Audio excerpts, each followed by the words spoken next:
So, it's time for the tropical splash. Let's start off with some carrot, going to give us beta-carotene, vitamin A, vitamin C as well, together with some nectarine to give it a little bit of sweetness, and we're going to add some mango, some ginger, and to that some linseeds. And these are to up the essential fatty acid levels. They're going to make it great for your hair, skin and nails. Putting in about a tablespoonful, and then just going to top that off with some water. Give it a blast, 30 seconds.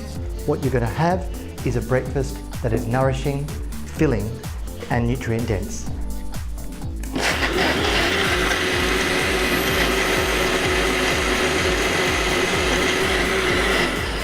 Now the difference between a juice and a smoothie is that the smoothie's got all the fibre in there, and that fibre is key to blood sugar regulation. Blood sugar regulation means better mood and also that you'll feel fuller.